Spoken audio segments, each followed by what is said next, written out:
Welcome everybody to the Sports Sounds with Mark and Mike. We've got Dupree on here, and we got Jimmy, also known as Jim the Sun Runner. Wanted to welcome everyone to the show. Want to thank you guys taking the time to hop on here and just hit like, follow, share, do everything you can to possibly help us out. We want to thank our sponsors real quick. Here at the beforehand, obviously we got the Cali Bill Graphics taking care of all our shirts and decal logos and everything like that. Of course, we also have Black MP Living Water. Hop onto their webpage, blackmp.com, put in the Sports Lounge to get 35% off your order. And last but not least, we have Number One Sports Fan, where also we get all of our sports merchandise. They have their stores located Tulare, Visalia, and Hanford. So, quick, gentlemen, how you guys doing today? Good, man. Good. Doing well, guys. Great. Another day. Yeah, you're right. It's definitely another day, that's for sure. I'm ready for Friday. I don't know about you guys. Oh, yeah. Hey, so tonight's show we are going to be talking about March Madness. We're going to be taking a few questions and then at the end we're going to allow Jimmy to share with everything he's got going on with Sun Run and within the solar world to kind of get that going and just trying to make our planets and everything more efficient. That is for sure. So let's get the party started. Pre, go ahead and pop us off with question number one. All right. Question number one. With all the teams we watched this past for the weekend, who has the best run so far for March Madness? Who do you think has the best run, Mark? Me, best run so far. I will say this. Competitive wise, I would probably say Tennessee. I mean, I'm not being biased, guys. I know a lot of people say that, but Tennessee, they put an annihilation against St. Peter's, but then they had to go in and play Texas, and that was a very close game. The other team that I thought was very impressive is what North Carolina did. North Carolina, they had a 28-point victory in round one, but then they went ahead and beat the tar off of Michigan State. So those were actually my two, and is what I kind of think. I'm not sure about, I haven't been impressed. A lot of people are trying to say Purdue. I haven't been impressed with them. But if I had to pick an underdog, obviously I would obviously have to go with Clemson, being a 6 seed. I mean, of course, you do have an 11 seed that's still in there. But, yeah, that's what I got. Mikey, what you got? Yeah, I got NC State, man. NC State, yeah, you just said it, 11 seed, and they're actually tracking out to what they said they were going to be. There's a lot of good ball games that I thought that would have been better, like that Yale game against San Diego State. Yale came in as a Ivy League school, and a lot of different Ivy League schools like Princeton, and those guys give a really good chance to get into the Sweet 16. And I thought Yale would play it a little bit better, but yeah, they lost, and that was kind of gut wrenching. And then there was a couple of other games that I seen. Like I told you, I seen the Tennessee game, and I didn't know those boys were that real. They're pretty good, but they're going to play a really tough Creighton team that has been showing really good signs of being a really good club, and they have like seven guys. They got 2 guys off the bench that play really, really well as well. But the most impressive is going to be what you said was Purdue putting up 106 against Utah State. It was like 106 to 67. That was kind of crazy. And yes, it has been obviously a good one. Oakland, they thought that they were going to be that Cinderella team where they weren't. They actually lost, but there hasn't been really a lot of movement as far as Cinderella teams go, other than what we mentioned.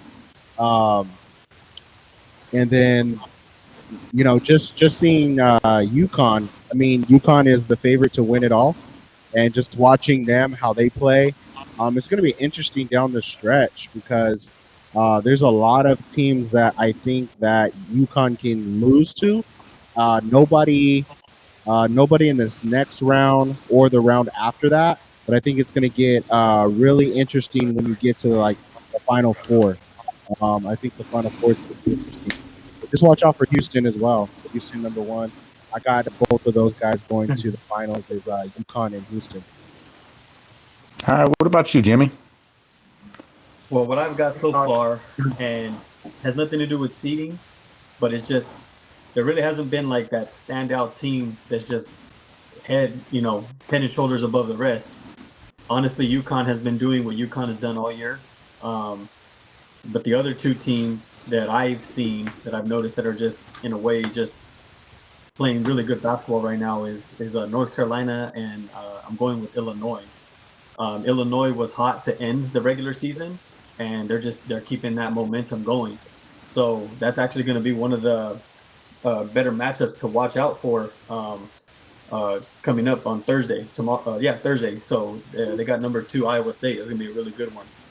So other than that, I mean, you look at the rest. Yeah, Clemson pulling out that upset over Baylor. That's I understand and know that North Carolina State is still in it, but I mean, I don't look at their win over Oakland as like a really big deal. Like I said, Oakland was that Cinderella story. They took them to the edge. I believe that game went into overtime. But at the end of the day, I don't think really no one expected Oakland to be in that position to begin with. So I don't look at North Carolina State's run so far as as overly impressive. Because at the end of the day, they did go into overtime against Oakland. So I got two questions. What was that game? Let me go back real quick. There was a game that went into double overtime, and that team should have won. What game was that? Give me 2 seconds, and I'll tell you. Double overtime was Oregon Creighton. There you go. Yeah, so Creighton should have lost that game. That game was one it was Oregon, wasn't it? Yeah, they beat Oregon. Yeah. So Oregon should have won that game. That game was won in I think that there were gas after all that, but I can't remember what his name was, and this is horrible. We're talking about this. I can't remember, but he went off on Oregon. The guy on Oregon, he was all taped up or whatever. Oh, Ashworth. Yeah, that dude was getting off, and Creighton should have lost that game. So that's what's going to be. That's why I say that game against Tennessee is going to be really interesting, because Creighton shouldn't have been there. It should have been Oregon. But can I switch gears real quick? Yeah. You know what the most interesting games have been? Has not even been in the March Madness men's basketball. I don't know if you guys have been watching, but it's been women's basketball. I've been watching a lot of women's basketball. Guys, understand this. It's been really good. Check it out. They have number one is of course South Carolina. Everybody thinks South Carolina is going to be at the end, which they might be. It's very, very capable. But you also got Notre Dame. We won't talk too much about Texas, Stanford, Iowa. What about every time that Clark steps on the floor, she gets another freaking record broken? This is crazy history. But here's the catch, though. With Clark, I mean, you finish, Mark. Okay. Then you got LSU, of course, that already won it last year with Reese. Angela Reese going crazy. You got the girl that just got beat up with USC, where she got a cut on her face, right? And they beat Baylor, or no, they're gonna play Baylor. They just beat Kansas. You got Baylor who won. UConn. UConn's been number 1 for many, many years. They're ranked number 3. They're going on. They're still scary. I watched them girls play. They're still scary, bro. And then, of course, you got Duke, which is not going to matter in the next round because UConn is probably going to knock them out. But if you guys have not been watching women's basketball, this is the first time in a long time that I have been women's basketball is, for me personally, has been more competitive and more exciting to watch than men's basketball. It's been less predictable. Oh, it's always less predictable. I will say this when it comes. College-wise, I'm always watching. I just want to say this when it comes to can the refs in both women's and men's college basketball please stop screwing over Tennessee? Quit favoring the other teams. Why does everyone hate Tennessee so dang bad? That's what I want to know. I'm like, seriously, y'all got to hate on people just because, in the women's league. Oh, 100%. I mean, I was actually watching anytime Tennessee's on TV. I'm watching the game. I don't care if men's, women's, softball, baseball. I don't care if they're playing freaking badminton. If Tennessee's on, I'm watching it. But I will say this: why in the heck do these refs constantly try and screw over in any sport? They are constantly trying to screw over Tennessee. Why are they hated? It's because the colors that they have. Is that what it is? It's just like it's just like the Orioles, white orange. Oh well, I mean the Giants are, but they got black. You know? They're kind of like Halloween. You know? I mean, Tennessee's got black, orange, white, and black. They're mostly orange and white though. But then still, so maybe it's not the color. Yeah. I don't know what it is about Tennessee. Yeah. I was watching. They had I can't remember who it was. There towards the end of the game, there was like 30-some seconds left, and they went ahead and drained the three to tie the game up. And next thing you know, inbound pass, Tennessee steals it, and the refs go ahead and say, "Oh no, they called a timeout." Oh come on, are you serious? You have to have possession of the ball in order to call a timeout. It can't be just bouncing on the floor by itself. But no, they once again, the refs constantly screwing over Tennessee. So, go ahead. Now, I understand we had 20 seconds left with the question. They're going to the next one. Let's hop on to the next one. What do we got?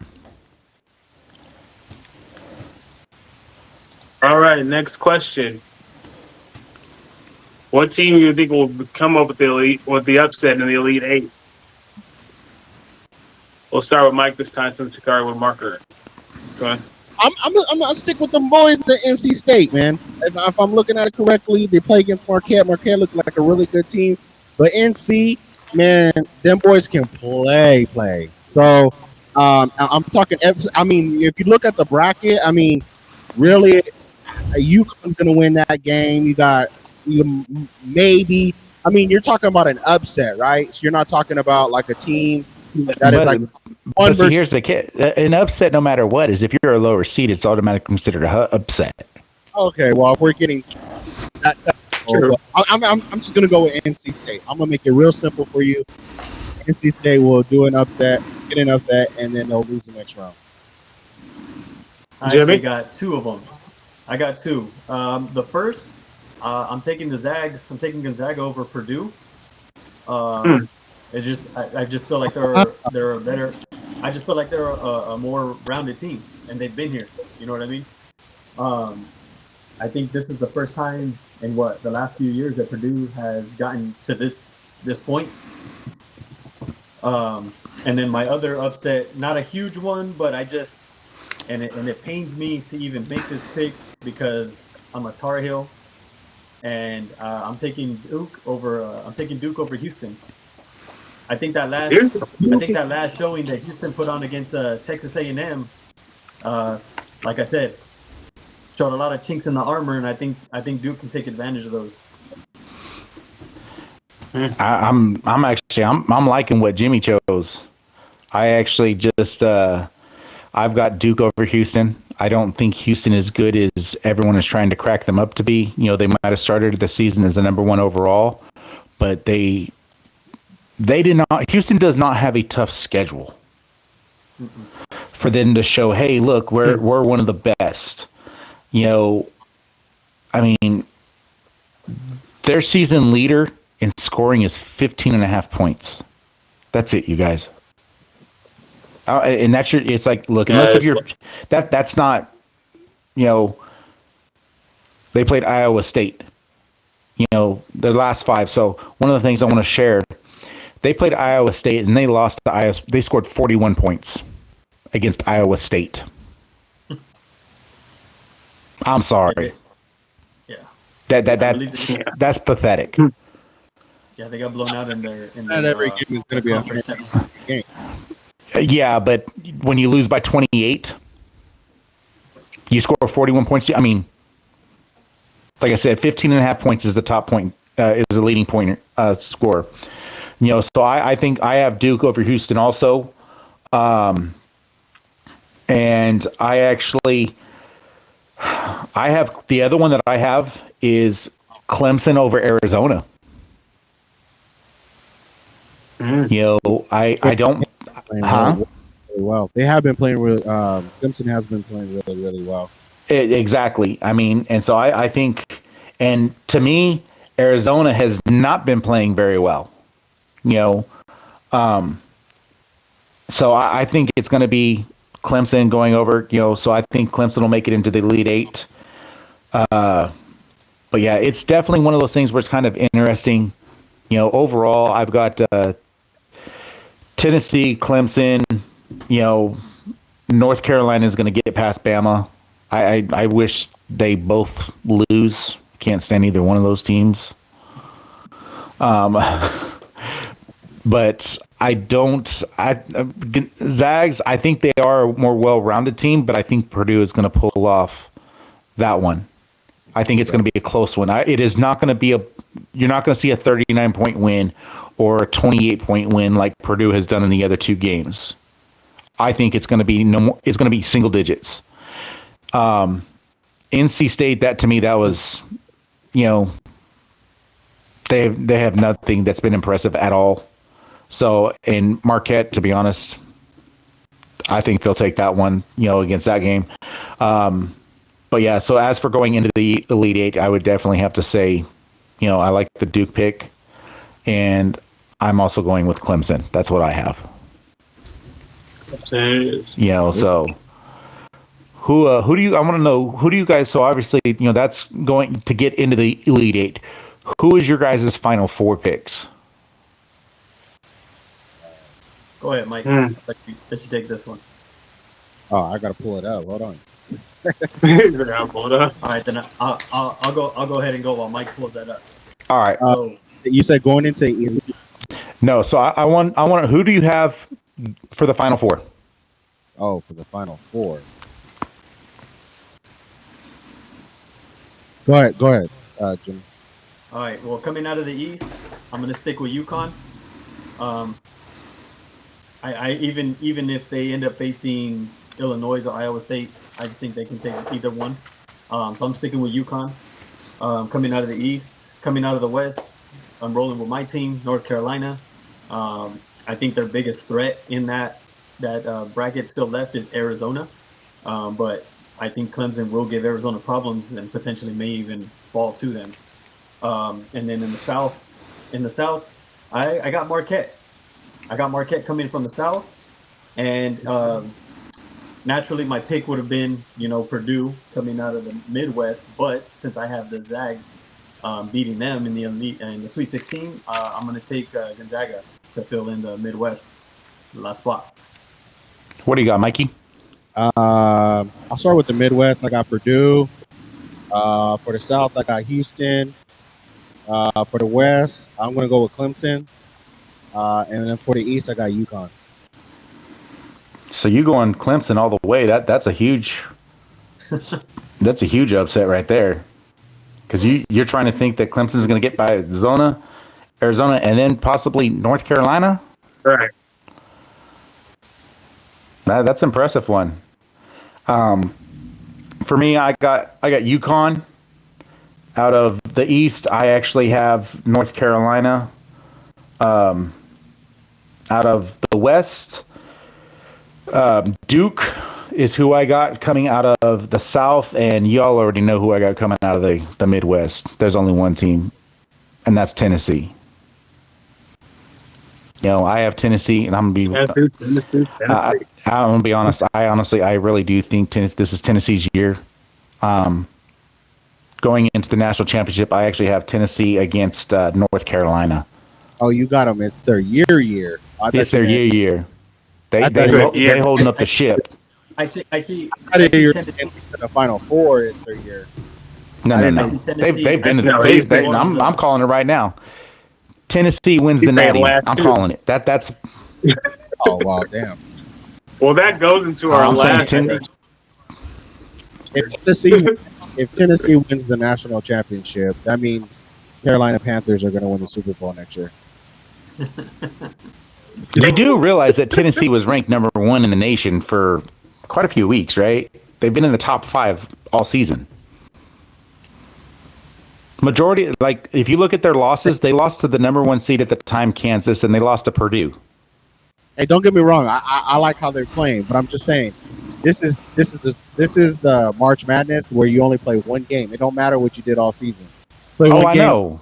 You have And- one bad game, one bad half, one bad possession, and it can cost you the whole damn game. Ask And then who's Ask there? Odin. Who's the main guy? Mark. Dalton What's his name? I forget Connect. his name. Dalton Yeah, Connect. Hey, all it takes is for him to have a bad game.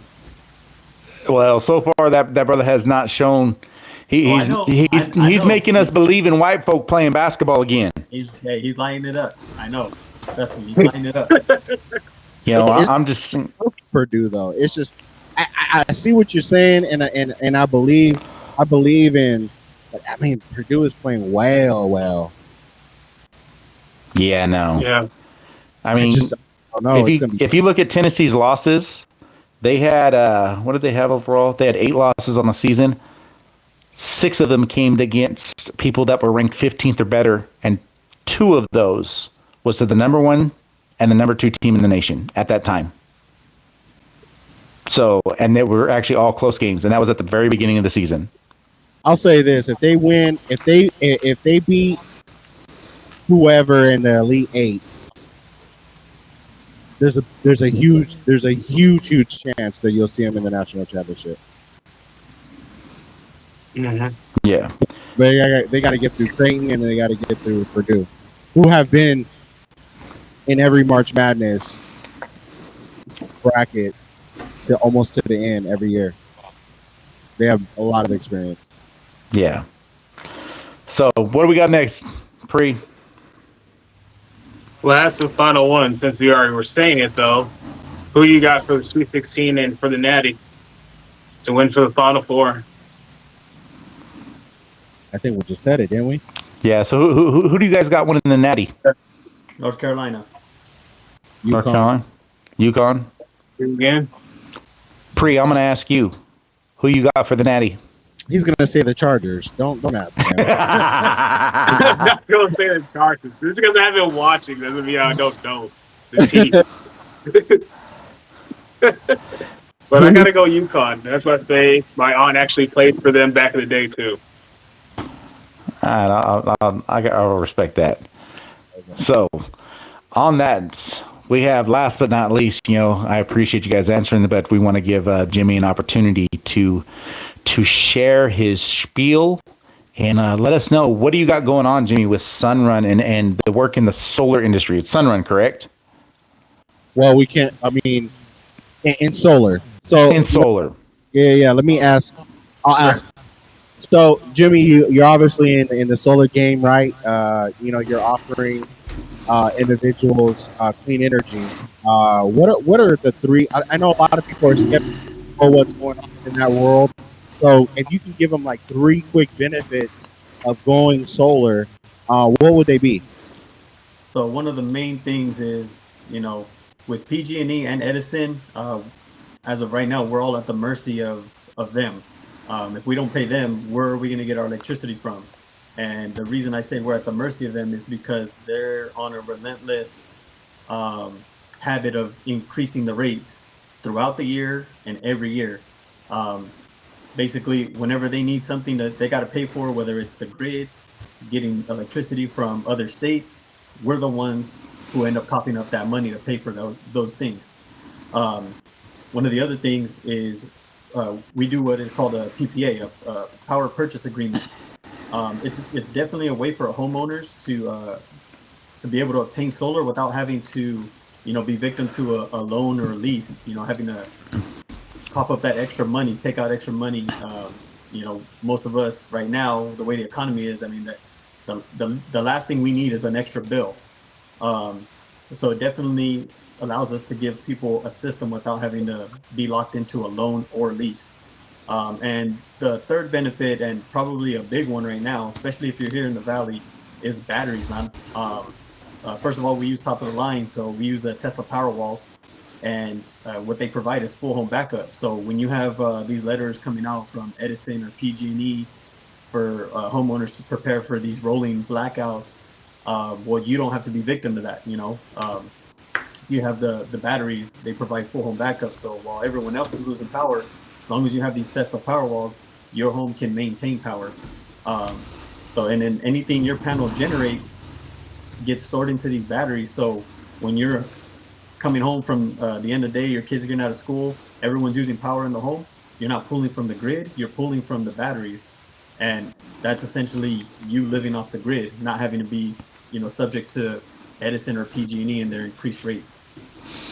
And if somebody is interested, you said they wouldn't be victim to like a lease or a loan or anything like that. How much would it cost a homeowner to get plugged in? Like if they wanted to call you today and get plugged in, how much do they have to give you out of pocket?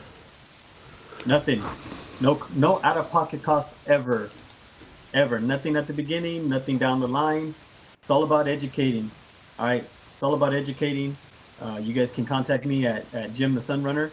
And if you guys have any more questions, interests, concerns, I'm your guy. All right, I got a quick question. How long does it take? For you guys to get with who you're working with to get solar going through this way? Like, hey, look, I contact you. I'm interested. I do everything, go through the process from start to finish of completion. How long does it take to get this process so people can kind of understand that? So, okay, good question. Worst case scenario, anywhere from 6 to 8 weeks. But the thing that takes the longest in that whole entire process is getting the permits from wherever city or county you live in. Currently, right now in the city of Tulare and Visalia, permits are being pushed in 2 days. So, you cut that 6 to 8 week timeline in half, literally. Just best case scenario, I'll give you an example. Had a coworker of mine help a family out. They got them all set up on Monday. By Thursday of the same week, their panels were installed on their home. So it can be as fast as that, or it can be as long as 8 weeks at worst case scenario. All right, cool. Well, there you have it, folks. Jimmy with the spiel with everything when it comes to solar. We want to appreciate you guys that have hopped on and watch us, and also, again, please hit like, share the I just had a brain fart. Playback, everything like that. We appreciate you guys, and look forward to the next show. We are going to, obviously, big thing you guys know is Major League Baseball officially starts Thursday. Yes, sir. Thursday, home runs. So I will be hopping on. Yeah, and don't forget to, if you have any questions to DM, I don't know if you said it, but Jim the Sunrunner, I think he has it right there on the screen on Instagram. You can get him on Instagram right there. You also can find him on Facebook, and he's currently working on making some cool TikToks. He'll be doing dances on top of people's roofs. So look forward to that as well. Yep. So there you have it, folks. And on that note, we appreciate you all and hope you all have a good evening and have a blessed rest of